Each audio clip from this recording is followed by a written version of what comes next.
Chris Matthews down in Miami. Hey, Chris. Hey, thank you, Brian. Senator Bennet, thank you. Thank you. I'm going to ask you to make a judgment about tonight, the 2-hour debate. I think your generation won.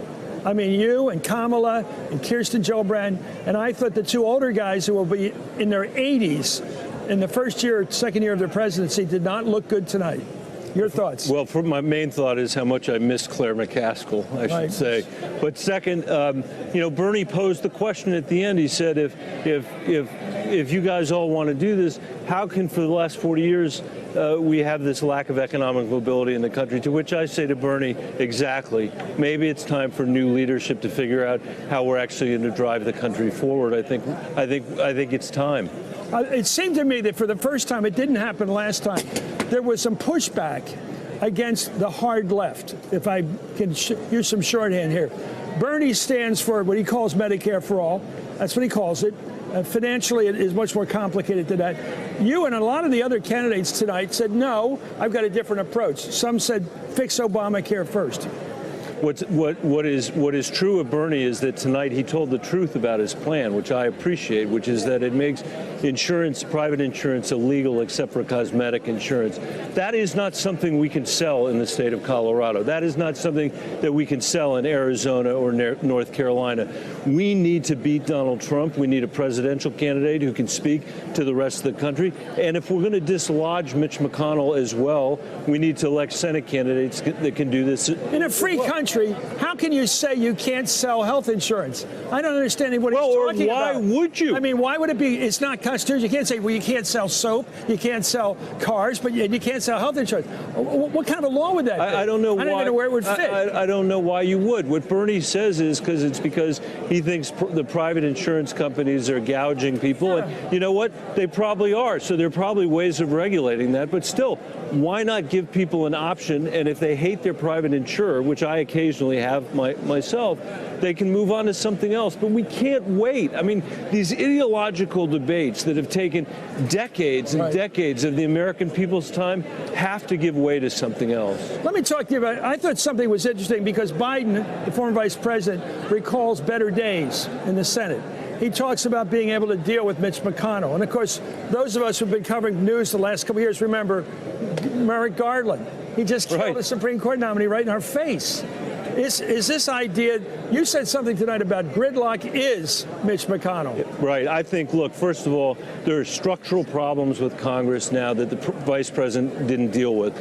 Citizens United, the gerrymandering stuff that we got today, and also the attacks on voting rights. But beyond that, that was an era where when there were bipartisan deals cut, they were with McConnell taking everything. I've said before that McConnell is immune to give and take unless he's taking everything. And on that fiscal cliff deal that Joe Biden talked about tonight, McConnell took everything and he stole the Democrats' economic argument for the last presidential election.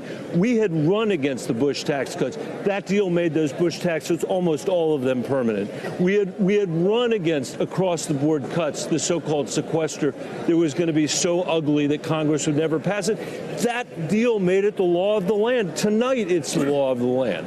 And now on the top of that, we've had the Bush tax cuts. And I view it as part of a bigger issue, which is that since 2001, we've cut taxes $5 trillion, mostly on wealthy people, which means we've exacerbated income inequality, and we spent $5.6 trillion in the Middle East, a lot of that on the Iraq War. That's 11 or 12 trillion bucks we could have invested in this economy. Your recent colleague, the one you were praising a moment ago, would like to talk to you. Former Senator Claire McCaskill. I would love to talk. Here she comes. So, Michael, first of all, could I please have your new cell phone number, because I don't have it. Not on the air, but I will get it to you. Thank you. First of all, I think it's important that people realize that you are somebody who's actually gotten in the room where it happens, especially on immigration. You referenced it tonight that you were one of the key players when we got a bipartisan deal on comprehensive immigration reform and got a boatload of Republican votes, including some luminaries like Lindsey Graham. Can you imagine? And I think you ought to speak to what that bill did and that some of the proposals are being talked about by some of the candidates are never going to get 60 votes. But the proposal you put together, it's realistic. We could do that to help the DACA kids and to do some of the pathways to citizenship that we all care about.